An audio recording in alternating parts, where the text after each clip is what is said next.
And now, Bashar al-Assad is returning the favor by pleading on Putin's behalf to fellow Arab countries like UAE and Saudi Arabia. Now, these two countries, UAE and Saudi Arabia, have also given the cold shoulder to America, who happens to be their biggest ally for the last 50 years.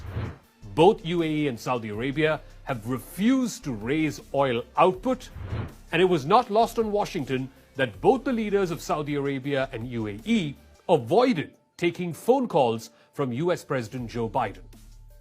The UAE even abstained in the United Nations vote on Ukraine. Now, this threat to the petrodollar is no different from the time of Charles de Gaulle or Muammar Gaddafi or even Saddam Hussein, but on a much larger scale. America cannot hope to remove Vladimir Putin as easily as they did with these previous leaders who challenged the petrodollar system.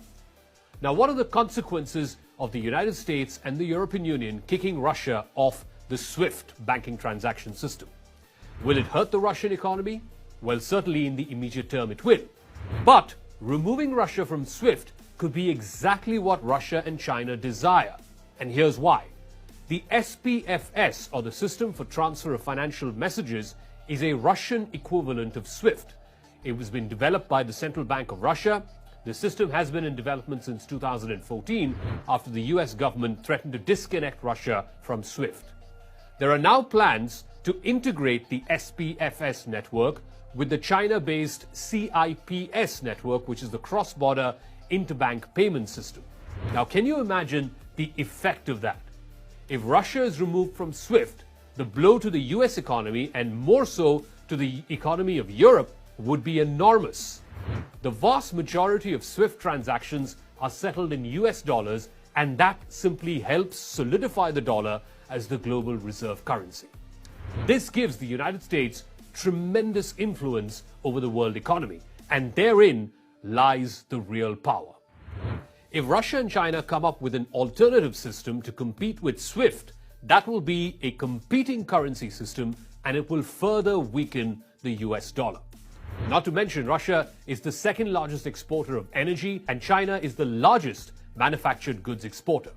They could also easily co-opt existing partners like the African countries and countries in Latin America, putting Europe and the United States on the back foot. Oil is the most traded commodity in the world, and it is settled in US dollars.